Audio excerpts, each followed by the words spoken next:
네, 지난주에 말씀드린 것처럼 오늘은 제가 몇 주 전에 케냐 가서 마지막 날 전했던 말씀을 또 하나님이 새롭게 준비하게 하시더라고요. 또 우리나라 지금 들으시는 또 성도들 대상에 맞춰서 지난주 또 저도 정리하면서 은혜를 많이 받았습니다. 오늘은 인생은 결국 나와 하나님과의 이야기다라는 제목으로 좀 말씀을 나누려고 합니다. 모든 인간은 태어나면서부터 관계 가운데 살아가게 됩니다. 나 혼자 살게 만들어진 인간은 없고요.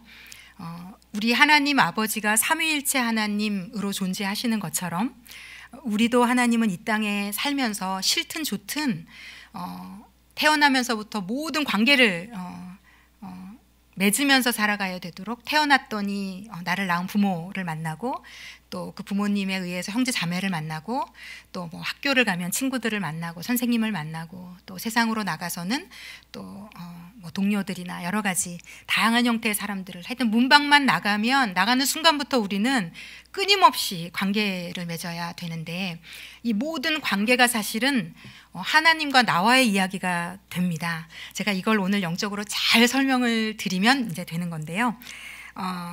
네, 하나님이 만드신 기관이 있는데 첫 번째가 이제 늘 말씀드리는 것처럼 부부입니다. 하나님이 만드신 첫 번째 가정이고요. 이제 이 가정에 하나님이 만드신 확장된 공동체가 바로 지금 우리가 이 머물고 예배드리는 교회라는 공동체가 됩니다. 그런데 특히 교회라는 공동체는 불특정 다수가 모인 곳입니다. 굉장히 독특한 단체입니다.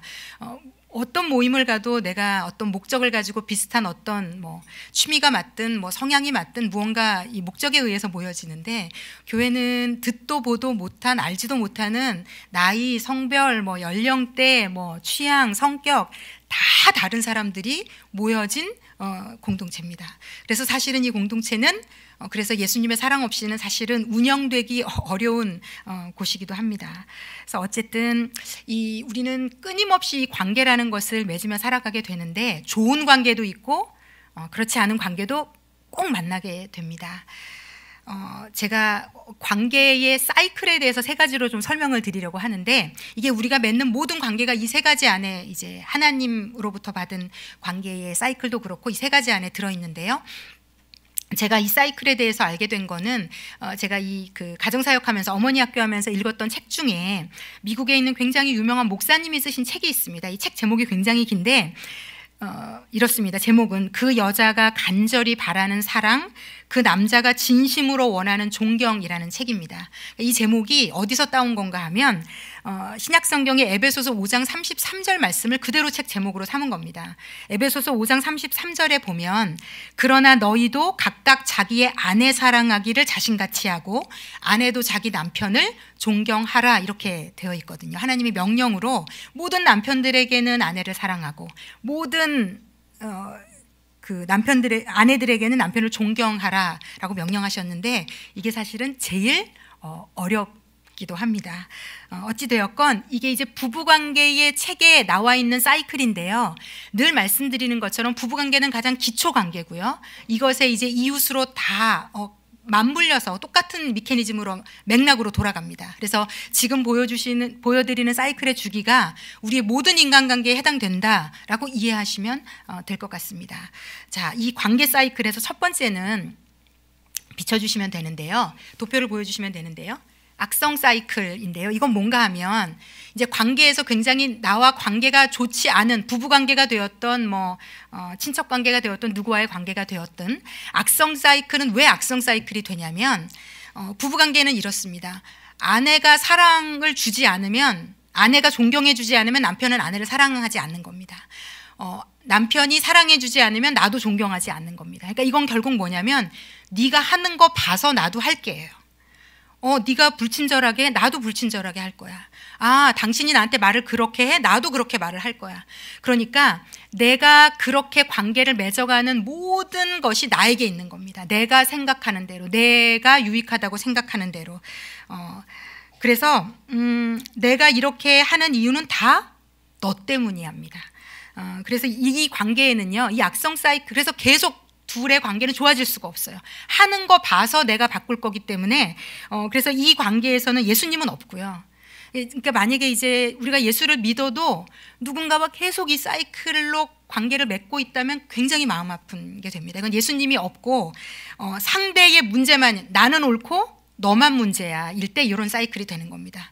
나는 옳은데 네가 문제야. 근데 이걸 제가 보이는 좀 상상해 보시라고, 웃기지만 굉장히 정곡 로 좀 예화를 들어드리면 이런 느낌인 겁니다. 이제 둘이 아주 몸싸움을 한다고 칠 때 둘이 머리끄댕이를 서로 딱 잡은 겁니다.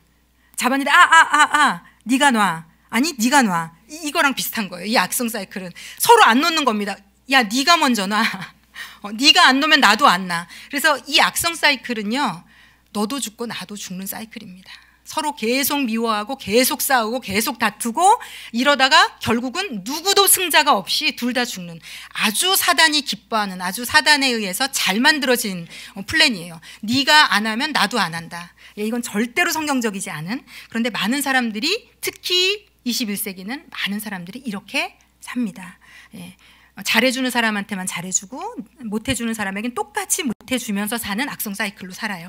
근데 두 번째 조금 나은 사이클이 있는데, 이건 활력 사이클이라고 하는데, 이건 뭔가 하면요, 누군가 한 사람은 그래도 선을 베풀어 보는 겁니다. 먼저 남편이 먼저 사랑을 줘 보는 겁니다. 그러면 아내가 우리 남편이 나를 사랑해 주니까 나도 존경해야지 라는 마음이 올라오는 거예요.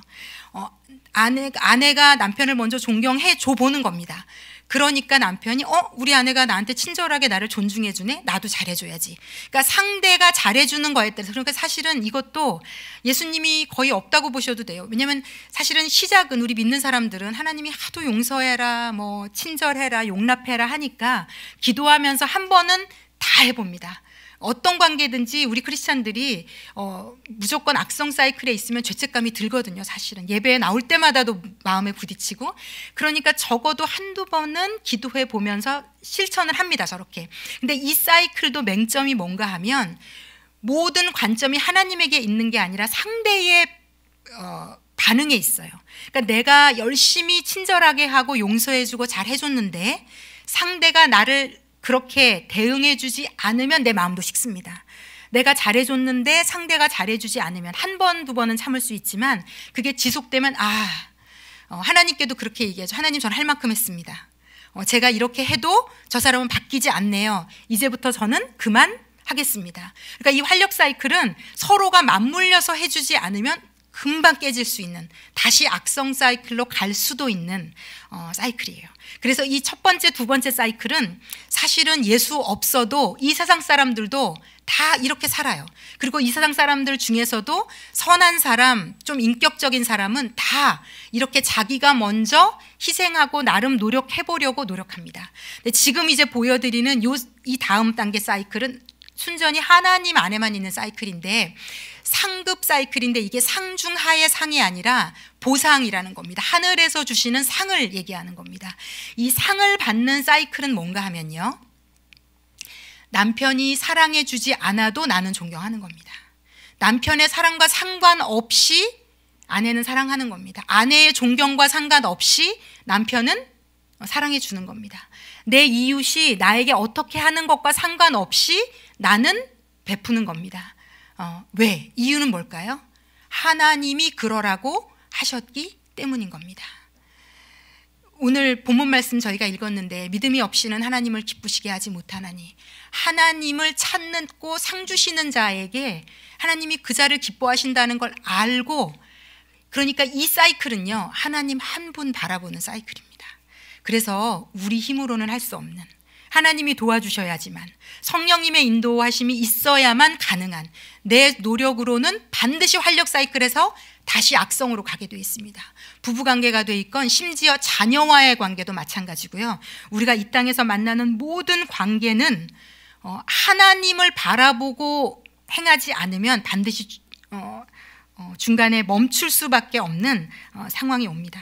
그러니까 상대에게 보상과 칭찬과 인정을 기대하는 것이 아니라 상 주시는 이신 하나님을 바라고 하나님을 기대하고 하나님께 순종하는 마음으로 상대를 대할 수 있는, 그래서 이 사이클은 하나님의 사이클입니다.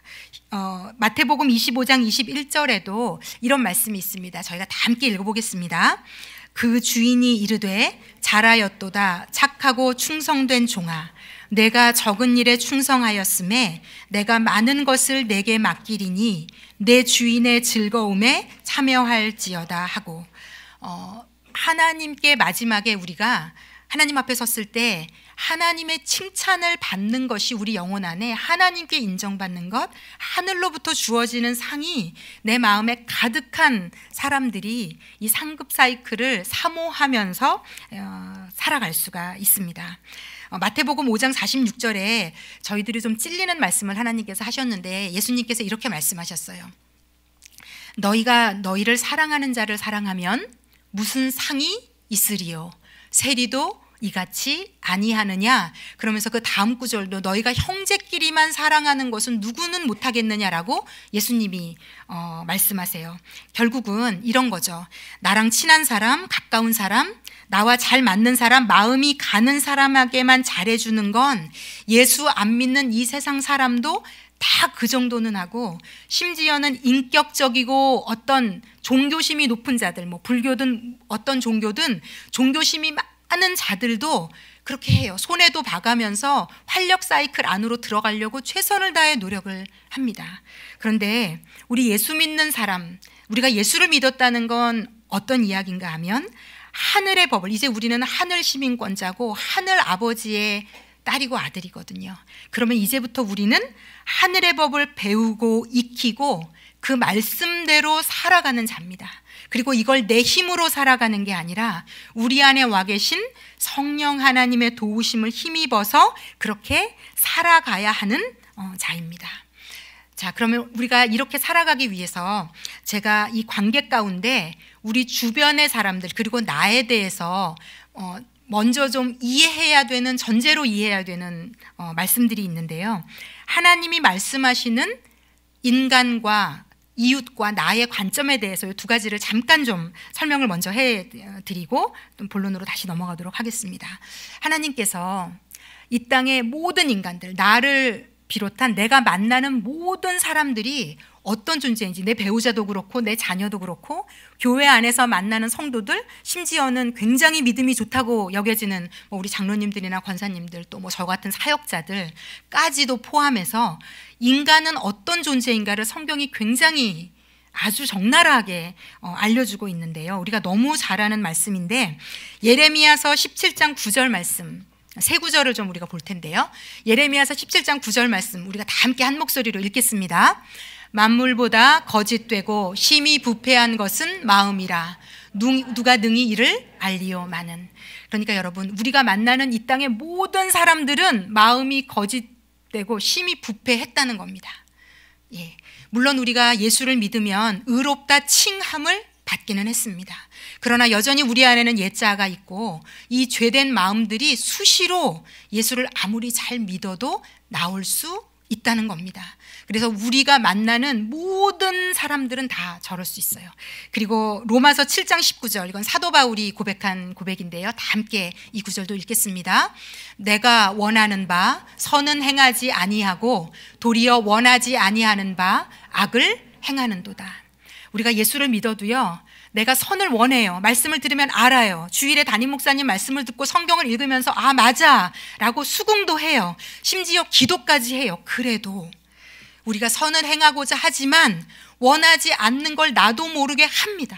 화도 내기도 하고 그렇게 말하지 말았어야 되는데 왜 했을까? 후회하지만 이미 그 말은 내 입 밖에 나갈 때도 있고요. 행동이 이미 저질러질 때도 있어요. 그런데 내가 만나는 모든 사람이 그렇다는 겁니다. 심지어는 사역자라 할지라도. 왜요? 사역자도 죄된 본성을 가진 옛자가 살아있는 인간이거든요. 무려 사도 바울이 저렇게 고백했을 때는 모든 인간은 다 그렇다는 겁니다. 그리고 마지막으로 히브리서 12장 15절 후반부를 좀 보면 제가 읽어보겠습니다. 또 쓴뿌리가 나서 괴롭게 하며 많은 사람이 이로 말미암아 더럽게 되지 않게 하며, 이 말씀도 무언가 하면 우리 모든 사람들 안에는 쓴뿌리라는 게 있어요. 그러니까 어떤 그 상처받은 마음들, 무의식의 어떤 있는 안 좋은 것들, 이런 것들이 다 있어요. 누구에게나. 그런데 이게 어느 땐가 나와서 괴롭게 한다는 거예요. 내 주변의 사람들을. 그리고 많은 사람들이 이로 말미암아서 더럽게 된다는 거예요. 근데 이건 누구도 예외가 없습니다. 누구도 예외가 없습니다. 그래서 이렇게 이해하시면 됩니다. 나를 제외한 우리가 이 땅에서 만나는 모든 사람들은 예수를 믿던 믿지 않던, 특히 믿는다 할지라도 다 이러하다는 겁니다. 우리에게 실수할 겁니다. 잘못할 겁니다. 어떻게 예수 믿으면서 저렇게 해? 그럴 수 있습니다. 왜? 우리 안에 부패한 마음이 여전히 있고, 선을 행하고자 하지만 결심해도 안 될 때가 있고, 쓴뿌리가 있어서 나도 모르게 내 연약함이 누군가를 괴롭게 하고 더럽게 할 수 있습니다. 그래서 여러분, 성경은 이걸 해결할 수 있는 방법은 용서, 용납, 사랑, 오래 참고 기다리는 것 외에는 없다라고, 이거 하나님의 유일한 제시책이에요. 방법이에요. 교회라는 공동체, 그래서 가정이라는 공동체는 뭔가 하면 그래서 결국은 이걸 하는 겁니다. 교회 공동체 안에 분명히 저 사람의 모자람을 알고 부족함을 알고 내가 그걸 끌어안고 기도해주면서 사랑해주고 이해해주고 용납해주는 것을 통해서 그 사람의 쓴뿌리가, 죄성이, 죄된 모습들이 치료되고 회복되는 것을 계속해서 만나가는 것이, 그래서 이건 쉽지 않고요. 이건 예수 그리스도가 머리가 되셔야지만, 예수님이 계셔야지만, 성령님이 도와주셔야지만 가능합니다. 자, 그런데 여러분, 내 이웃들만 이렇다는 게 아니라는 겁니다. 두 번째는 나도 똑같은 죄인이라는 겁니다. 나도 우리 배우자에게, 자녀에게, 교회 성도들에게, 내가 만나는 사람들에게 실수할 겁니다. 잘못할 겁니다. 왜? 나도 마음이 부패했고, 나도 선을 행하고자 하는 마음도 있고 기도도 했지만 부지불식간에 원치 않은 말, 행동을 할 겁니다. 내 안에 있는 쓴뿌리가 나도 모르게 누군가, 내가 소그룹에서 만난 사람, 같은 모임 가운데 만난 사람, 집에 가서 후회하고 회개하고 눈물도 흘리지만 이미 그 사람에게는 상처를 주는 이런 일들이 있을 수 있습니다. 있을 수밖에 없습니다. 우리는 다 그러한 자들입니다. 자, 그렇다면 왜 하나님은 자, 우리는 다 이렇게 부족하고 모자라고 연약합니다. 오케이, 하나님 인정합니다. 그런데 왜 그래서 이 죄된 본성을 가진 우리가 늘 하는 게 있어요. 너 때문에 내가 이렇게 됐어 라고 얘기, 특히 이제 배우자들끼리 잘 하죠. 너를 만나서 내가 이렇게 됐어. 그런데 여러분, 너를 만나서 만 이렇게 되는 경우는 없습니다. 이건 심리학적으로도 그래요. 내 안에 없던 것들이 그 사람 때문에 생기지는 않습니다. 그런데 원래 감춰 있던 것들이 유독 그 사람 때문에 나타날 수는 있어요. 그래서 괴롭죠. 그래서 힘들죠. 그래서 사실은 도망가고 싶습니다. 그런데 하나님은 우리로 하여금 이것들을 만나도록 우리를 인도하세요. 왜 그러시냐는 거죠. 왜? 하나님께서는 왜 우리 인생에 나를 힘들게 하는 사람들, 나와 안 맞는 사람들, 심지어 싫은 사람들, 소위 빌런이라고 하는 사람들을, 물론 좋은 사람들, 친하게 지내는 사람들도 보내주시지만 그렇지 않은 사람들을 허락하시고 보내주시는가 하는 겁니다. 네, 요 영역이 하나님이 오늘 우리에게 지금 말씀해주고 싶으신 부분인데요. 자, 여러분, 우리가 예수를 믿고 나서부터 우리는, 여러분, 이 땅은 영원히 사는 곳이 아님을 알게 됩니다. 우리가 영원히 살아야 될 집은 하늘나라가 되죠. 이곳은 잠시 머무는 곳이 됩니다. 여러분, 정말 잠시 머무는 곳이 됩니다. 정말 시간 빨리 가지 않습니까? 특히 제가 우리 연세 드신 권사님, 장로님 앞에서 할 소리는 아니지만 깜짝 놀랄 때가 있어요. 벌써 50이 되었구나. 제가 저희 담임 목사님 또 사모님 만나던 나이가 저희가 다 20대 때 만났거든요. 근데 무려 지금 30년이 지났습니다. 그런데 해를 더해 갈수록 시간은 더 빨리 가는 것 같은 느낌이 듭니다. 언젠가 우리가 이 땅에 목숨이 다 해서 하나님 앞에 서는 날이 곧 오지 않겠습니까? 누구나 다. 이 땅은 우리 잠시 머무는 곳입니다. 그래서 성경은 우리를 나그네라고 표현합니다. 나그네. 잠시 이 땅은 머무는 곳이고 영원한 집을 가야 되는데, 그럼 하나님은 예수 믿고 왜 우리를 바로 데리고 가지 않으시고 이 땅에 머물게 하시는가? 이유가 있는 겁니다. 이 땅은 우리가 하나님의 자녀로, 딸로, 아들로, 하나님의 사람으로, 천국에 어울리는 자들로 빚어지고 만져지고 성장하고 성숙해가는 훈련장과 같은 곳입니다. 여러분, 이 땅에서 누리고 안주하고 편안히 살려고 주신 곳이 아니에요. 그건 천국에 가서 할 겁니다. 그래서 이 땅에 있는 4, 50년, 5, 60년, 6, 70년의 시간은 예수님을 닮아가는 그 지난한 과정을 끊임없이 훈련받고 배워가고 연습하고 시험 보는 곳이에요. 학교와도 같습니다. 그래서 시험이 있어요. 그래서 여러분, 우리 인생에 하나님이 보내주시는 나를 힘들게 하고 괴롭게 하고 어렵게 하는 그 사람들은 시험지라고 생각하셔도 돼요. 하나님이 우리가 감당할 만한 타임에, 감당할 만한 즈음에 보내주시는 시험지인데요. 문제는 풀어야 할 시험지인데, 이 시험지는, 이 문제는 내가 풀고 넘어가지 않으면 없어지지 않습니다.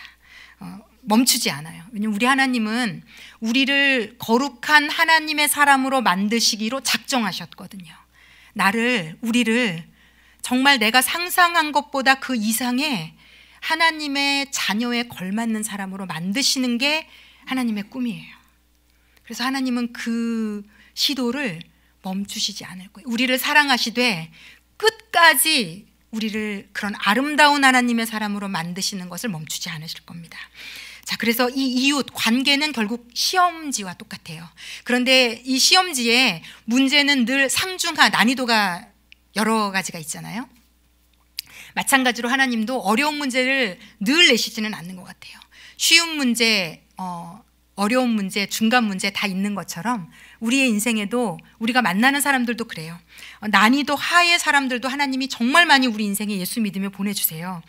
나를 사랑해주고 나를 아껴주는 사람, 그리고 내가 품어주고 싶고 마음이 가고 잘해주고 싶고 그 사람만 봐도 은혜가 되는, 보면 좋은, 반가운, 보고 싶은 이런 사람들 예수님께서 많이 우리 인생에 보내주세요. 난이도 하인 사람들이라고 볼 수 있습니다. 그리고 때때로 난이도 중의 사람들도 보내주세요.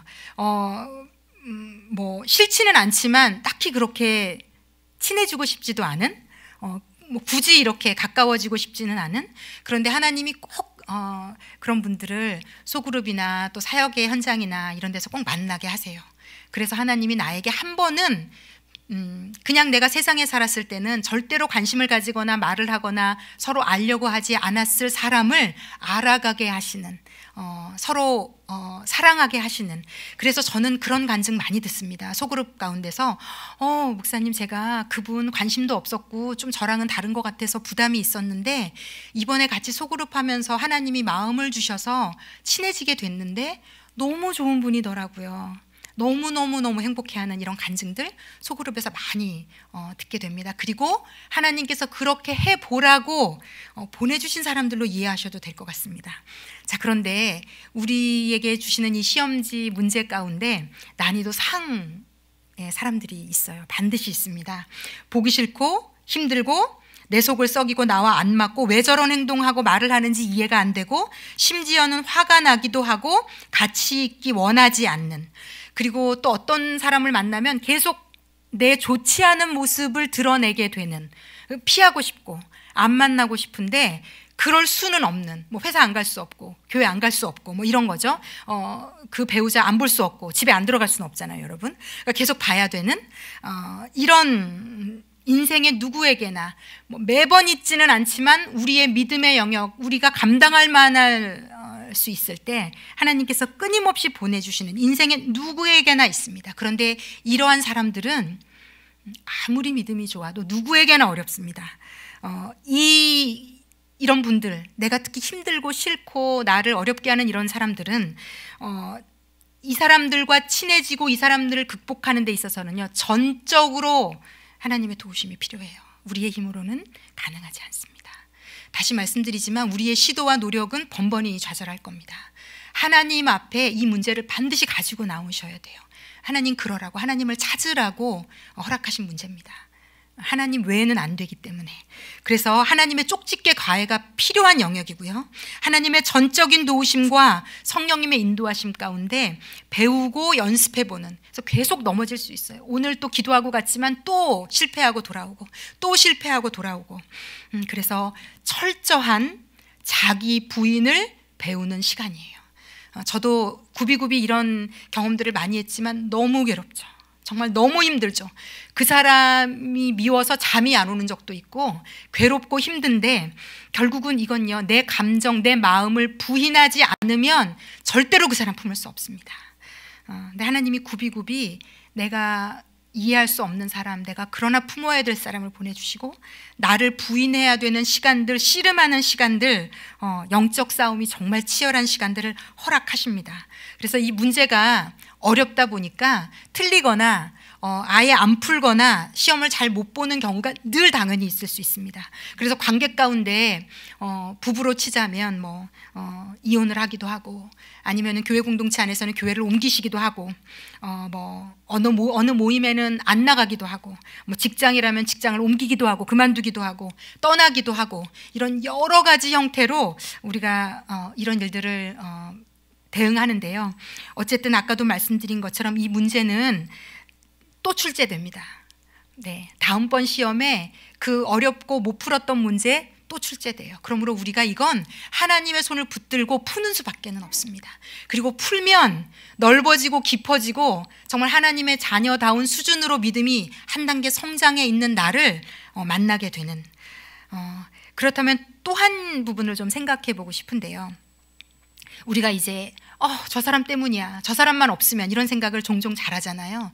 직장이 되었건 이제 가정에서는 굉장히 이제 힘든 일이 되는데, 그럼 그 사람이 없으면 정말 근본적인 문제는 해결되는 것인가 하는 거죠. 제가 성경의 예를 3개를 짧게 한번 들어볼게요. 여러분, 다윗의 인생에서 다윗을 가장 힘들게 했던 최대 빌런이 누군지 아시죠? 네, 맞습니다. 그럼 여러분, 사울만 없으면 다윗의 인생은 괜찮은 걸까요? 아니죠. 사울은 하나님이 작정하고 보내신, 다윗의 인생에 보내신 시험지예요. 그런데 놀랍게도 다윗은 그 시험 문제를 아주 잘 풉니다. 광야에 쫓겨다니며 비참한 시간을 살아가며 하나님을 찾고 또 찾아요. 그 사람 때문에 하나님을 찾고 하나님을 또 찾고, 찾다가 쓴 시들이 다 시편이에요. 시편의 거의 다윗의 호소는 사울 때문에 나온 호소예요. 애타게 하나님을 찾아요. 그리고 하나님을 만나요. 그리고 하나님의 상을 고스란히 그가 사울의 쫓기는 가운데서도 누립니다. 여호와는 나의 목자시니 내게 부족함이 없으리로다. 사울에게 쫓겨다니며 광야 사막 한복판에서 다윗이 하나님께 고백한 노래예요. 다윗은 이 문제를 하나님의 도우심으로 풉니다. 그리고 이 문제를 아름답게 풀었던 그 어느 날 사울은 그의 인생에 더 이상 나타나지 않게 돼요. 네.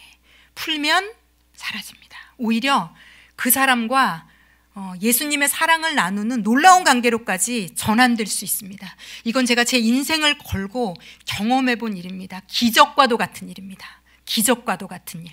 이 기적을 하나님이 우리의 인생에 맛보게 해주기를 원하고 계십니다. 이 세상은 모르는, 예수 믿는 자만이 알 수 있는 이 관계가 주는 놀라운 복, 하나님을 통해서만 부여받을 수 있는 하늘의 복.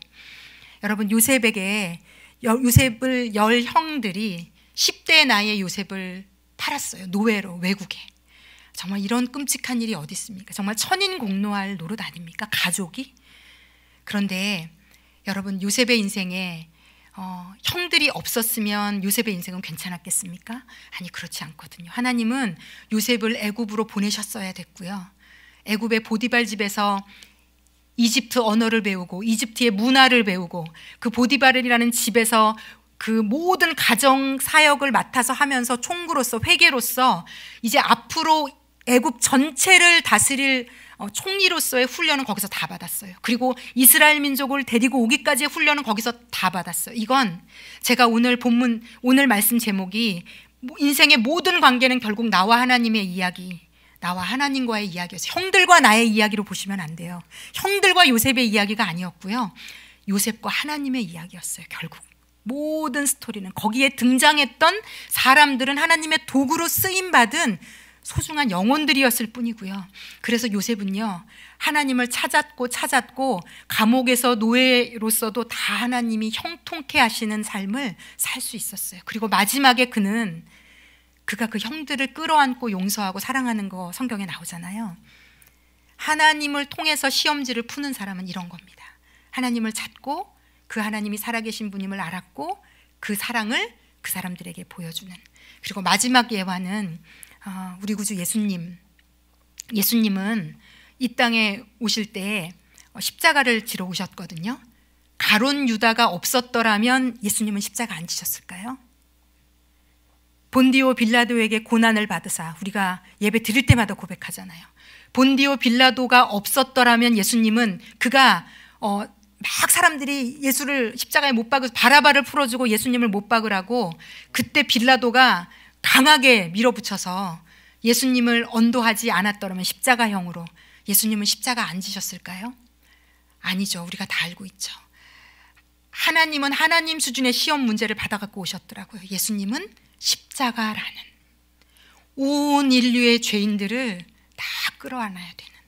그런데 예수님이 이 시험 문제를 풀기 전에 하나님 앞에 겟세마네 동산에서 3번을 핏방울이 땀방울이 될 때까지 기도하셨더라고요. 이건 예수님도 하나님 앞에 씨름이 필요했더라고요. 자기 부인이 필요했더라고요. 하나님으로서의 자기 부인, 하나님인데 죽어야 되는, 하나님인데 인간의 몸을 입고 이 땅에 와서 피조물들에게, 죄된 피조물, 그냥 쓸어버려도 되는 존재들을 위해서 자신의 목숨을 내놓아야 되는 하나님 수준의 시험 문제, 하나님 수준의 이 문제를 풀기 위해서 예수님도 핏방울이 땀방울이 될 때까지, 이걸 과학자들이, 실제 의사들이 연구해서 사람이 너무 간절해지면 땀방울이 핏방울 될 수 있다 연구해냈더라고요. 어찌되었건 예수님도 하나님 앞에 이렇게 씨름해 가시며 결국은 기도하시고, 가자, 내 때가 되었도다, 십자가를 향해서 걸어가셔서 채찍에 맞으시고 못 박히시고 다 이루었다 하시고 우리를 위해 죽으셨어요. 그래서 예수님이 푸신 이 문제 때문에 우리는 지금도 예수만 믿겠다고 고백하면 구원받습니다. 내 자녀도 예수만 믿겠다고 고백하면 구원받습니다. 아직 태어나지 않은 내 자녀의 자녀도 예수만 믿겠다고 고백하면 구원받습니다. 이 땅의 모든 아직 잉태되지도 않은 영혼들도 이 땅에 와서 예수만 만나면 구원받는 이 놀라운 일을 예수님이 이루어 주셨고요. 예수님이 우리를 마지막까지, 아버지, 저들의 죄를 용서하여 주시옵소서, 저들은 저들이 하는 일을 알지 못합니다. 하나님을 찾았고 하나님의 마음으로 영혼들을 끌어안으셨고, 그리고 그랬더니 하나님께서 예수님에게 상을 주시는데, 하나님이 그를 지극히 높여 모든 이름 위에 뛰어난 이름을 주사 모든 만물들로 예수님을 찬양하도록, 우리도 마찬가지인 겁니다. 우리의 인생도 우리는 우리 수준에 맞는 시험 문제가 우리 인생에 있습니다. 그래서 너 때문에 내가 이렇게 됐어가 아닙니다. 그 사람은 나를 변화시키기 위한 하나님의 시험 문제입니다. 네. 하나님이 때로 이번에는 도저히 못 풀겠어요. 하나님 그것까지도 기다려 주십니다. 이번에는 도저히 못 풀겠어서 떠나기도 하고 그만두기도 하고 피하기도 해요. 그런데 또 우리가 회복되면, 또 감당할 만하면 또 여전히 우리 앞에 그 문제는 등장할 거고, 우리가 기도하며 하나님을 찾고 또 찾고 성령 하나님의 손을 붙잡고 걸어가다 보면 그 시험 문제를 잘 풀 수 있는 사람으로 우리도 변화되어져 갈 겁니다. 제가 읽었던 책에, 이건 이제 부부관계지만 모든 관계에도 적용이 되는 것 같아요. 이렇게 이분이 표현을 해놓으셨더라고요. 내가 용서할 수 없고 이해할 수 없는 배우자를 한 번 끌어안을 때, 기도하며 내 힘으로는 할 수 없지만 하나님께서 존경하라고 하셔서, 사랑하라고 하셔서 기도하면서 애를 쓰고 나를, 내 감정을, 내 생각을 부인하고 거절하고 하나님의 말씀을 붙들고 성령님을 붙들고 내 배우자에게 했던 말 한마디, 행동 하나, 내가 나를 힘들게 하는 교회 공동체 가운데서 그 성도들에게 베풀었던 어떤 사랑, 말, 온정, 태도 하나, 하늘에 다 기록되어 있다. 그리고 이렇게 한번 상상해봐라. 하늘에 큰 선물 바구니가 있는데, 내가 예수님 때문에 나에게 보내주신, 내가 별로 원치 않는, 사랑할 수 없는 사람들에게 하나님의 마음으로, 물론 그 관계를 계속 유지할 수 없는 관계도 분명히 있습니다. 이걸 잘 건강하게 이해하고 좀 영혼으로 받아들이셨으면 좋겠습니다. 하나님이 나의 태도를 말하고 마음을 말합니다. 미워하는 마음, 이해할 수 없는 마음, 비판하고 판단하고 정죄하는 마음은 적어도 반드시 해결해야 됩니다. 하나님 앞에 씨름하면서 그렇게 행동할 때 우리 하나님의 그 선물 바구니에 하늘의 상급이 막 쌓여진다는 겁니다. 막 다발들이 떨어진다는 겁니다. 제가 그 책을 읽으면서 그 오징어 게임에 왜 보신 분들, 안 보신 분들은 모르겠지만 왜 큰 상금 그 뭐 500 몇십억 그 돈다발이 막 두두두두 떨어져가지고 막 사람들이 막 미치게 열광하거든요. 그걸 보더니 눈이 다 돌아가지고. 네, 근데 우리는 그런 저급한 수준의 상급이 아니고요. 마셔도 목마르지 않는, 다함이 없는, 이 세상에 누구도 줄 수 없는 그 놀라운 평화, 놀라운 사랑, 놀라운 자비, 놀라운 은혜, 다 괜찮아, 예수님만 있으면 돼 라는 고백을 할 수 있는 그 수준의 만족, 그 수준 크기의 사랑, 그런 상이 하늘에 막 쌓이고 있다가 그렇게 표현했다는 거예요. 천사들이 그게 막 쌓였을 때 그 레버를 탁 당기면 하늘문이 열리면서 내 인생에 그것들이 막 쏟아져 내려오는, 그걸 바라보라는 겁니다. 그 사람을 바라보지 말고 남편과 나와의 얘기가 아니다, 아내와 나와의 얘기가 아니다, 나와 하나님과의 얘기로 볼 수 있느냐가 하나님의 도전의 제목입니다. 여러분, 그 성도와 나와의 이야기가 아니라는 겁니다.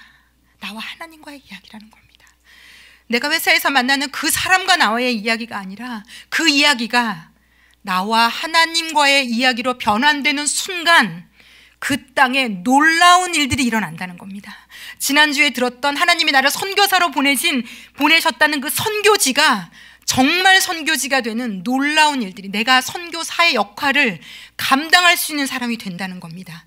그리고 심지어 나로 인해 그 영혼이 변화가 되는 데까지 쓰임받는, 실로 놀라운 일입니다. 이건 이 땅엔 없습니다. 이 땅엔 절대 없습니다. 우리 예수 믿는 자만 경험할 수 있는 일입니다. 하나님이 마태복음 25장 40절에 우리가 너무 잘 아는 말씀을 하셨어요. 우리가 다 함께 읽어보겠습니다. 임금이 대답하여 이르시되 내가 진실로 너희에게 이르노니 너희가 여기 내 형제 중에 지극히 작은 자 하나에게 한 것이 곧 내게 한 것이니라 하시고. 아멘. 여러분, 하나님은 우리가 누군가에게 한 것을 자신에게 한 것으로 받으십니다. 그래서 우리에게 그 마음이 있었으면 좋겠어요.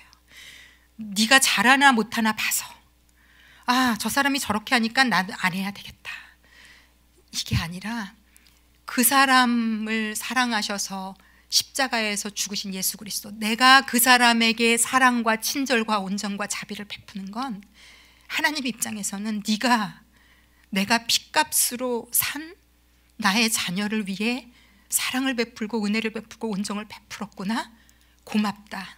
잠언에 그런 말씀 있죠. 내가 이웃에게 누군 가난한 자에게 물질을 주는 것은 하나님이 꾸게 만드는 거라고. 우리가 누군가에게 받을 가치가 없는 사람에게, 와, 어떻게 저런 사람, 하나님이 허락하실 때 기도하며 씨름하며 그 사람에게 하나님의 사랑을 베풀 때 하나님의 심정은 저에게 꾼 심정이실 겁니다. 우리에게 하나님에게 꿔드린, 그래 내가 꼭 갚아주마, 네가 나에게 내가 사랑하는 저 자녀를 네가 나의 사랑과 은혜를 흘려보내서 나를 보여주었으니 내가 네 인생에 갚아주마, 내가 갚아주마, 그리고 하늘에 반드시 기록해두마.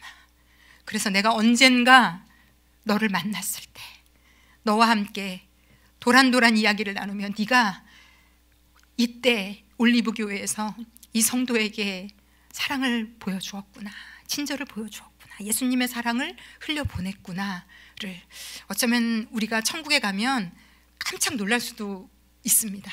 와, 나는 잊었는데 하나님 다 기억하고 계셨네. 여러분이 여러분의 배우자에게, 여러분의 배우자가 그런 사랑과 존경을 받을 만한 그릇이 아님에도 불구하고 예수님 까닭에, 예수님 때문에 성령님의 인도함을 받아 그 배우자에게 했던 말, 행동은 하늘에서 상급으로 반드시 보상 받으실 겁니다. 그래서 여러분, 우리 이 땅에서 저 상급 사이클을 누립시다. 우리는 할 수 없지만 하나님 앞에 무릎 꿇으며 굽이굽이 때로 우리 얼마나 난이도 하에 많은 좋은 분들을 만납니까? 제가 그런 생각이 들어요. 너무 부족하고 모자란데 너무 성도분들에게 사랑을 받고 인사를 받거든요. 때로는 너무 죄송할 때가 있어요. 그 정도 인사받을 사람 아닌데 단위에서 성령님이 다 하신 건데 인산 제가 봤거든요. 그래서 제가 어떤 선교사님이 그러더라고요. 그분을 굉장히 유명한 너무 제가 존경하는 선교사님인데 어떤 사람들이 너무 그분을 모함하고 욕하는 일이 있었는데 하나님이 그렇게 말씀하시더래요. 너를 과하게 칭찬하고 과하게 사랑하고 과하게 인정하는 사람들한테는 따지지 않더라. 그렇게 너 부족하고 연약한 너를 과하게 인정해주고 사랑해주고 칭찬해주는 사람이 있는가 하면 억울하게 그렇게 하는 사람도 있는 거란다. 내 손을 꼭 붙들고 그 사람들까지도 품어보지 않으련 하나님이 초청하시더라는 간증을 제가 듣고 너무 찔림과 도전이 되었어요. 여러분, 너희에게 잘하는 사람에게만 잘해주는 것은 세상 사람들도 그렇게 하지 않느냐. 우리 예수 믿는 자들이잖아요. 내 힘으로 이제는 사는 인생 아니잖아요. 내 안에 계신 성령님의 도우심으로 사는 인생들이잖아요. 그래서 그분의 손을 꼭 붙잡고 우리 인생에 때로 보내주시는, 매번도 아니잖아요. 때로 보내주시는 이 난이도 상해 힘든 누군가를 한번 그때 무릎 꿇어보시고, 내 힘으로 안 되시면 저희 사역자 같은 분들 절대로 비밀을 지켜드리고 기도해드리겠습니다. 감당하게 해달라고 기도 부탁도 하시면서 예수의 힘으로 이렇게 하나님을 찾고 또 찾으셔서 그 상을 다 받아 누리시는 저와 여러분 되시기를 예수님의 이름으로 축원합니다. 아멘. 우리 기도하겠습니다. 기도하실 때 아버지, 이 땅에 제가 만나는 가족으로 묶였던, 교회 성도로 묶였던, 어떤 모양으로 묶였던 내가 이 땅에 만나는 모든 사람들은 결국 나를, 하나님을 보게 만드는 존재들입니다. 나로 하나님을 보라고, 그리고 하나님을 통과해서 그 영혼을 바라보고 그 영혼을 한번 품어보지 않겠니? 나는 너에게 줄 상급을 나는 너에게 상 주기를 바라는 하나님이다. 하나님, 너무 상 주기를 바라세요. 우리에게 하나님, 당신이 내 인생에 보내주신 영혼들을 당신의 사랑으로 품는 인생 되기 원합니다. 때로 감당하지 못할 누군가를 만날 때 하나님을 찾고 또 찾고 기도하며 씨름해서라도 성령 하나님을 통해 그 영혼과 하나 되어보는, 사랑해보는, 그래서 나를 통해 그 영혼이 예수를 보는 이런 귀하고 아름다운 경험 해나가기 원합니다. 아버지, 저는 할 수 없사오니, 우리 이름 불러 구체적으로 힘든 영혼 떠오르시면 기도하셔도 돼요. 하나님, 저는 할 수 없습니다. 제가 그 영혼을 당신의 마음으로 품도록 인도하여 주시옵소서. 우리 다 함께 기도하겠습니다.